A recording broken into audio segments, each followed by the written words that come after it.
ನಮಸ್ಕಾರ friends, myself Somesh. Welcome to investment with Kannada YouTube channel. ಈ ವಿಡಿಯೋದಲ್ಲಿ ನಾವು ಯಾವ ರೀತಿ ನಿಮ್ಮ ಹಣವನ್ನು ಇನ್ವೆಸ್ಟ್ಮೆಂಟ್ ಮಾಡಿದರೆ ನಮಗೆ ಹೈ ರಿಟರ್ನ್ ಸಿಗುತ್ತೆ ಮತ್ತು ಯಾವ ಇನ್ವೆಸ್ಟ್ಮೆಂಟ್ ಆಪ್ಷನ್ಸ್ಗಳಿವೆ ಮತ್ತು ಯಾವುದು ರಿಸ್ಕ್ ಫ್ರೀ ಇನ್ವೆಸ್ಟ್ಮೆಂಟು ಮತ್ತು ಯಾವುದು ಹೈ ರಿಸ್ಕ್ ಇನ್ವೆಸ್ಟ್ಮೆಂಟು ಇದರೆಲ್ಲ ಬಗ್ಗೆ ನಾನು ಮಾಹಿತಿಯನ್ನು ತಿಳಿಸ್ಕೊಡ್ತಾ ಇದ್ದೀನಿ. So without wasting any time, let's get started. To make it simple, I have divided this video into 5 different categories.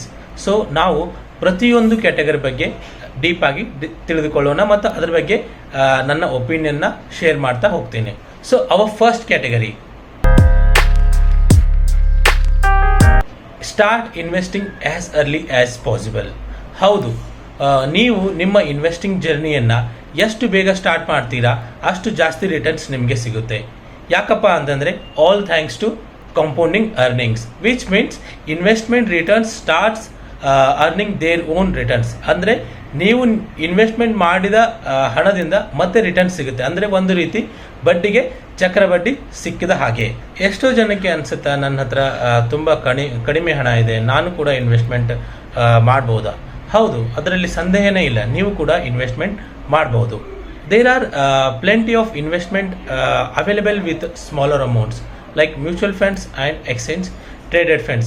ನೀವು ಕೇವಲ 100 ರೂಪೀಸಿಂದ ಕೂಡ ಮ್ಯೂಚುವಲ್ ಫಂಡಲ್ಲಿ ಇನ್ವೆಸ್ಟ್ ಮಾಡಿ ನಿಮ್ಮ ಇನ್ವೆಸ್ಟ್ಮೆಂಟ್ ಜರ್ನಿಯನ್ನು ಸ್ಟಾರ್ಟ್ ಮಾಡ್ಬೋದು. ಈಗ ನಿಮಗೆ ನೀವು ಎಷ್ಟು ಇನ್ವೆಸ್ಟ್ಮೆಂಟ್ ಮಾಡಬೇಕು ಅಂತ ಸ್ಟ್ರೆಸ್ ಆಗ್ತಿದ್ರೆ ನೀವು ನಿಮ್ಮ ಫೈನಾನ್ಷಿಯಲ್ ಕಂಡೀಷನ್ಸ್ಗೆ ಮತ್ತು ನಿಮ್ಮ ಫೈನಾನ್ಷಿಯಲ್ ಸಿಚುವೇಶನ್ಗೆ ಎಷ್ಟು ಮ್ಯಾನೇಜ್ ಆಗುತ್ತಲ್ಲ ಅಷ್ಟು ನೀವು ಇನ್ವೆಸ್ಟ್ಮೆಂಟ್ ಮಾಡ್ಬೋದು. It does not matter whether you invest 10,000 or 1,000 rupees a month, but have a regular contribution on your investments. Let us consider you invest 1,000 rupees every month for 10 years and earn 12% average annual return. At the end of an year, you will be having a lot of amount. ನಾನು ಇಲ್ಲಿ ಈ ವಿಡಿಯೋದಲ್ಲಿ ತೋರಿಸ್ತಾ ಇದ್ದೀನಿ. Consider ಮಾಡಿದ ಪ್ರಕಾರ monthly investment ನಿಮ್ಮದು 1,000 ರೂಪಾಯಿ ಮತ್ತು ಎಕ್ಸ್ಪೆಕ್ಟೆಡ್ ಇನ್ವೆಸ್ಟ್ಮೆಂಟ್ ರಿಟರ್ನ್ ಬಂದುಬಿಟ್ಟು 12%. At the year of 10 year ಎಷ್ಟಾಗುತ್ತೆ ಅಂದರೆ 2,32,339 ರೂಪೀಸ್. ಅಂದರೆ ನಿಮಗೆ ನೀವು ಇನ್ವೆಸ್ಟ್ಮೆಂಟ್ ಮಾಡಿದ್ದು 1,20,000 ರೂಪೀಸ್, ಅದಕ್ಕೆ ರಿಟರ್ನ್ 1,12,000. ಸೊ ಟೋಟಲ್ ಇನ್ವೆಸ್ಟ್ಮೆಂಟ್ ಬಂದುಬಿಟ್ಟು 2,32,339 rupees. Our next category is decide how much to invest.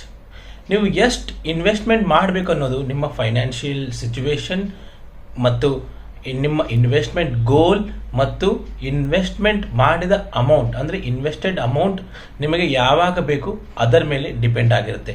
ಯಾಕಂದರೆ ಪ್ರತಿಯೊಬ್ಬರು ತಮ್ಮ ಜೀವನದಲ್ಲಿ ಬೇರೆ ಬೇರೆ ಗೋಲ್ಸ್ ಇಟ್ಕೊಂಡಿರ್ತಾರೆ. ಆ ಗೋಲ್ನ ಫುಲ್ಫಿಲ್ ಮಾಡೋಕ್ಕೆ ಇನ್ವೆಸ್ಟ್ಮೆಂಟ್ ಮಾಡ್ತಾ ಇರ್ತಾರೆ.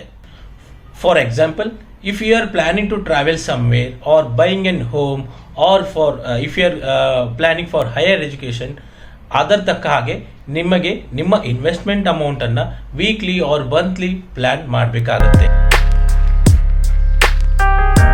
ಪ್ರತಿಯೊಬ್ಬರು ತಮ್ಮ ಜೀವನದಲ್ಲಿ ಏನಾದರೂ ಒಂದು ಗುರಿಯನ್ನು ಇಟ್ಕೊಂಡಿರ್ತಾರೆ. ಸಪೋಸ್ ನಿಮಗೆ ಏನಾದರೂ ಇವಾಗ ಕನ್ಫ್ಯೂಷನ್ ಆಗ್ತಿದ್ರೆ ನಾನು ಎಷ್ಟು ಇನ್ವೆಸ್ಟ್ಮೆಂಟ್ ಮಾಡಬೇಕು, ನಿಮ್ಮ ಫೈನಾನ್ಷಿಯಲ್ನ ನಾನು ಮ್ಯಾನೇಜ್ ಮಾಡೋಕೆ ಆಗ್ತಾ ಇಲ್ಲ, ನಾನು ಕನ್ಫ್ಯೂಷನ್ ಆಗ್ತಿದ್ದೀನಿ ಅಂತಂದರೆ ಒಂದು ಜನರಲ್ ಥಂಬ್ ರೂಲ್ ಪ್ರಕಾರ ನೀವು ನಿಮಗೆ ಬಂದ ಸ್ಯಾಲರಿಯ 20% ಇನ್ವೆಸ್ಟ್ಮೆಂಟ್ನ ಮಾಡ್ಬೋದು. Just you start with 20%. ನಿಮಗೆ ಗೊತ್ತಾಗುತ್ತೆ ಯಾವುದು ಕರೆಕ್ಟು ಯಾವುದು ತಪ್ಪು. ಹೋಗ್ತಾ ಹೋಗ್ತಾ ನೀವು ಕಂಫರ್ಟಬಲ್ ಆದಮೇಲೆ ನಿಮ್ಮ ಇನ್ವೆಸ್ಟ್ಮೆಂಟ್ ಅಮೌಂಟ್ನ ನೀವು ಇನ್ಕ್ರೀಸ್ ಮಾಡ್ತಾ ಹೋಗ್ಬೋದು. Now we will move to our third category, that is make an investment strategy. ಅಂದರೆ ಏನು ಸ್ಟ್ರಾಟಜಿ ಯಾಕೆ ಮಾಡಬೇಕು?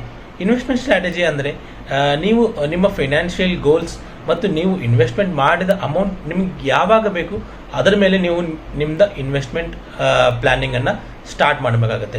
ಪ್ರತಿಯೊಬ್ಬರು ಇನ್ವೆಸ್ಟ್ಮೆಂಟ್ ಮಾಡುವ ರೀತಿ ಬೇರೆ ಆಗಿರುತ್ತೆ ಮತ್ತು ಪ್ರತಿಯೊಬ್ಬರದ್ದು ಗೋಲ್ ಬೇರೆ ಆಗಿರುತ್ತೆ. For example, let us take, general ಆಗಿ ಎಲ್ಲರಿಗೂ ತಮ್ಮ ರಿಟೈರ್ಮೆಂಟ್ ಪ್ಲಾನಿಂಗ್ ಬಗ್ಗೆ ತುಂಬ ಕಾಳಜಿ ಇರುತ್ತೆ. ನೀವು ರಿಟೈರ್ಮೆಂಟ್ ಪ್ಲಾನಿಂಗ್ಗೆ ಅದರ ತಕ್ಕ ಹಾಗೆ ನೀವು ಇನ್ವೆಸ್ಟ್ಮೆಂಟ್ ಸ್ಟ್ರಾಟಜಿಯನ್ನು ಮಾಡಬೇಕಾಗುತ್ತೆ. ರಿಟೈರ್ಮೆಂಟ್ ಪ್ಲಾನಿಂಗ್ಗೆ ಬೇರೆ ಬೇರೆ ಆಪ್ಷನ್ಸ್ ಇವೆ, ಲೈಕ್ NPS ಆಗಿರ್ಬೋದು, ಇನ್ನೊಂದು ಸ್ವಲ್ಪ ಜನ PPF ಅಲ್ಲಿ ಮಾಡ್ತಾರೆ. ಅದಕ್ಕೆ ಬೇರೆ ಬೇರೆ ಆದ ಇನ್ವೆಸ್ಟ್ಮೆಂಟ್ ಆಪ್ಷನ್ಸ್ ಇದೆ. ಸೊ ಪ್ರತಿಯೊಂದಕ್ಕೂ ನೀವು ಇನ್ವೆಸ್ಟ್ಮೆಂಟ್ ಮಾಡೋಕ್ಕೆ ಸ್ಟ್ರಾಟಜಿಯನ್ನು ಮಾಡ್ಕೋಬೇಕಾಗುತ್ತೆ. ಲೈಕ್ ಇನ್ನೊಂದು ಈಸಿಯಾಗಿ ಎಕ್ಸಾಂಪಲ್ ಹೇಳಬೇಕಾದ್ರೆ ಸಪೋಸ್ ನೀವು ಒಂದು 6 ತಿಂಗಳಾದಮೇಲೆ ಯಾವುದಾದ್ರೂ ಒಂದು ಯುರೋಪ್ ಅಥವಾ out of India trip out of country trip plan ಮಾಡ್ತಾ ಇದ್ದೀರಾ ಅಂದರೆ ನೀವು ನಿಮ್ಮ ಇನ್ವೆಸ್ಟ್ಮೆಂಟ್ ಅಮೌಂಟನ್ನು ರಿಸ್ಕ್ ಫ್ರೀ ಆಗಿ ಹೈಯರ್ ರಿಸ್ಕ್ ಅಸೆಟ್ಸ್ಗೆ ಇನ್ವೆಸ್ಟ್ಮೆಂಟ್ ಮಾಡ್ಬೋದು. ಸಪೋಸ್ ಬೈ ಮಿಸ್ ಆಗಿ 6 ತಿಂಗಳಾದಮೇಲೆ ನಿಮ್ಮ ಅಮೌಂಟ್ ಅಥವಾ ನಿಮ್ಮ ಮಾರ್ಕೆಟ್ ಕ್ರ್ಯಾಶ್ ಆಗಿ ಕಡಿಮೆ ಆದ್ರೂ it's you are planning for a traveling. So ನಿಮ್ಮ ಫೈನಾನ್ಷಿಯಲ್ ಪ್ಲ್ಯಾನಿಂಗ್ ಏನದಲ್ಲ ಅದು ತುಂಬ ಹೊಡೆತ ಬೀಳಲ್ಲ. ಬೈ ಮಿಸ್ ಆಗಿ ಅದೇ ಏನಾದರೂ ಜಾಸ್ತಿ ರಿಟರ್ನ್ಸ್ ಕೊಟ್ಟರೆ ನಿಮ್ಮ ಟ್ರಾವೆಲಿಂಗ್ ಕೂಡ ತುಂಬ ಚೆನ್ನಾಗಿರುತ್ತೆ. ಬೈ ಮಿಸ್ ಆಗಿ ಮಾರ್ಕೆಟಿಂದ ನಿಮಗೆ 6 ತಿಂಗಳಾದಮೇಲೆ ಸ್ವಲ್ಪ ಹಣ ಸಿಗ್ಬಿಟ್ರೆ ನೀವು ಔಟ್ ಆಫ್ ಕಂಟ್ರಿ ಪ್ಲ್ಯಾನ್ ಮಾಡಲ್ಲ, ಬಟ್ ವಿತಿನ್ ಅ ಕಂಟ್ರಿ ಆದರೂ ನೀವು ನೀಟಾಗಿ ಟ್ರಾವೆಲ್ ಮಾಡ್ಬೋದು. So making an investment strategy for each investments is matters in the long running cases. So ನಿಮಗೆ ಯಾವ ಕೆಲಸಕ್ಕೆ ನಿಮಗೆ ಹಣ ಬೇಕು ಅದರ ಮೇಲೆ ನೀವು ಇನ್ವೆಸ್ಟ್ಮೆಂಟ್ ಸ್ಟ್ರಾಟಜಿಯನ್ನು ಮಾಡಬೇಕಾಗುತ್ತೆ. ನಿಮಗೇನು ಗೊತ್ತಿಲ್ಲ ಅಂದರೆ ನೀವು ನಿಮ್ಮ ಹಣವನ್ನು ಮ್ಯೂಚುವಲ್ ಫಂಡ್ಸ್ ಆರ್ ಇಂಡೆಕ್ಸ್ ಫಂಡಲ್ಲಿ ಇನ್ವೆಸ್ಟ್ಮೆಂಟ್ ಮಾಡಬಹುದು. Our next category is investment options. Investment options ನಮಗೆಲ್ಲ ಯಾವುದಿದೆ, ನಾವು ಎಲ್ಲಿ ಇನ್ವೆಸ್ಟ್ಮೆಂಟ್ ಮಾಡ್ಬೋದು ಅದ್ರ ಬಗ್ಗೆ ಈಗೆಲ್ಲ ನಾನು ತಿಳಿಸ್ಕೊಡ್ತಾ ಇದ್ದೀನಿ. ಸೊ ಒಂದ್ಸಲ ನೀವು ನಿಮ್ಮದು ಫಿನಾನ್ಷಿಯಲ್ ಪ್ಲ್ಯಾನಿಂಗ್ ಮಾಡಿದ್ಮೇಲೆ ಮತ್ತು ನಿಮ್ಮದು ಗೋಲ್ ನೀವು ಡಿಸೈಡ್ ಮಾಡಾದ್ಮೇಲೆ ನೀವು ಇನ್ವೆಸ್ಟ್ಮೆಂಟ್ ಎಲ್ಲಿ ಮಾಡ್ತೀರಾ ಅನ್ನೋದು ತುಂಬ ಇಂಪಾರ್ಟೆಂಟ್ ಆಗಿರುತ್ತೆ. ಯಾಕೆ ಅಂತಂದರೆ every instrument carries a risk. So it is important to understand each instrument how much risk it carries and whether that risk is associated are aligned with your goals.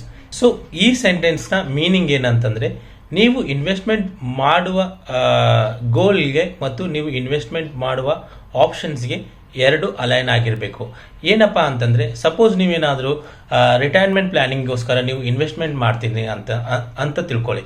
ಅದಕ್ಕಾಗಿ ನೀವು ಆ ಇನ್ವೆಸ್ಟ್ಮೆಂಟ್ ಅಮೌಂಟನ್ನು ಸಿಂಪಲ್ಲಾಗಿ FD ಅಥವಾ savings ಅಮೌಂಟಲ್ಲಿ ಇಡೋಕ್ಕಾಗಲ್ಲ. ಅದಕ್ಕಾದ ಬೇರೆ ಬೇರೆ investment options ಇದೆ, ಅಲ್ಲೇ ನೀವು ಇನ್ವೆಸ್ಟ್ಮೆಂಟ್ ಮಾಡಬೇಕಾಗುತ್ತೆ. ಇನ್ನೊಂದು ಎಕ್ಸಾಂಪಲ್ ಈಸಿಯಾಗಿ ಹೇಳಬೇಕಾ ಅಂತ ಅಂದರೆ ನೀವು 3 ವರ್ಷ ಆದಮೇಲೆ ನೀವು ಹೈಯರ್ ಎಜುಕೇಷನ್ ಪ್ಲ್ಯಾನ್ ಮಾಡ್ತಾ ಇದ್ದೀರಾ, ಬಟ್ ಆ ಹೈಯರ್ ಎಜುಕೇಷನ್ಗೋಸ್ಕರ ನೀವು ನಿಮ್ಮ ಹಣವನ್ನು ಡೈರೆಕ್ಟಾಗಿ ಇಕ್ವಿಟಿ ಶೇರ್ಸಲ್ಲಿ ಇನ್ವೆಸ್ಟ್ಮೆಂಟ್ ಮಾಡ್ತೀರಾ ಅಂತಂದರೆ ಅದು ತುಂಬ ರಾಂಗ್ ಡಿಸಿಷನ್ ಆಗಿರುತ್ತೆ. ಯಾಕಂತಂದರೆ ಮಾರ್ಕೆಟ್ ತುಂಬ ವಲೈಟೈಲ್ ಆಗಿರುತ್ತೆ ಮತ್ತು ಪ್ರತಿಯೊಂದಕ್ಕೂ ನೀವು ಪ್ರಾಪರ್ ಪ್ಲ್ಯಾನಿಂಗ್ ಮಾಡಬೇಕಾಗತ್ತೆ. ಬೈ ಮಿಸ್ ಆಗಿ ಏನಾದರೂ ಆದರೆ ನೀವು ಮಾಡಿರೋ ಪ್ಲ್ಯಾನ್ ಎಲ್ಲ ಒಂದೇ ದಿನದಲ್ಲಿ ಹಾಳಾಗುವ ಚಾನ್ಸಸ್ ಆಗಿರುತ್ತೆ. ಅದಕ್ಕೋಸ್ಕರ ನೀವು ನಿಮ್ಮ ಗೋಲ್ ಪ್ರಕಾರ ನೀವು ಎಲ್ಲಿ ಇನ್ವೆಸ್ಟ್ಮೆಂಟ್ ಮಾಡ್ತೀರಾ ಅದು ತುಂಬ ಇಂಪಾರ್ಟೆಂಟ್ ಆಗಿರುತ್ತೆ. ಇವಾಗೆಲ್ಲ ನಾವು ಇಷ್ಟೆಲ್ಲ ಸ್ಟಡಿ ಮಾಡಿದ್ವಿ. ಈಗ ಇನ್ವೆಸ್ಟ್ಮೆಂಟ್ ನಾವು ಎಲ್ಲೆಲ್ಲಿ ಮಾಡ್ಬೋದು. So some of the popular investment ಯಾವುದಪ್ಪ ಅಂತಂದರೆ ಮೊದಲನೇದಾಗಿ ಇಕ್ವಿಟಿ ಶೇರ್ಸ್, ಎರಡನೇದು ಮ್ಯೂಚುವಲ್ ಫಂಡ್ಸ್, ಅದೇ ರೀತಿ ರಿಯಲ್ ಎಸ್ಟೇಟ್ ಕೂಡ ಒಂದು ಇನ್ವೆಸ್ಟ್ಮೆಂಟ್, ಸೇವಿಂಗ್ಸ್ ಅಂದರೆ FD ನಿಮ್ಮದು ಫಿಕ್ಸ್ಡ್ ಡೆಪಾಸಿಟ್ ಕೂಡ ಒಂದು ಇನ್ವೆಸ್ಟ್ಮೆಂಟ್ ಆಪ್ಷನ್, ಮತ್ತು ಗೌರ್ಮೆಂಟ್ ಬಾಂಡ್ಸ್ ಮತ್ತು ಕಾರ್ಪೊರೇಟ್ ಬಾಂಡ್ಸ್ ಮತ್ತು ಎಲ್ಲರದ್ದು ಫೇವ್ರೇಟ್ ಆದ ಗೋಲ್ಡ್ ಅದು ಕೂಡ ಒಂದು ಇನ್ವೆಸ್ಟ್ಮೆಂಟ್ ಆಪ್ಷನ್ ಆಗಿರುತ್ತೆ. ಇದರ ಜೊತೆಗೆ ನೀವೇನಾದರೂ ರಿಟೈರ್ಮೆಂಟ್ ಪ್ಲ್ಯಾನ್ ಮಾಡ್ತಾ ಇದ್ದರೆ NPS ನ್ಯಾಷನಲ್ ಪೆನ್ಷನ್ ಸ್ಕೀಮ್ ಮತ್ತು PPF ಅಂದರೆ ಪಬ್ಲಿಕ್ ಪ್ರಾವಿಡೆಂಟ್ ಫಂಡ್ ಇವೆರಡೂ ಕೂಡ ಒಂದು ಒಳ್ಳೆಯ ಇನ್ವೆಸ್ಟ್ಮೆಂಟ್ ಆಪ್ಷನ್ಸ್ ಆಗಿರುತ್ತೆ.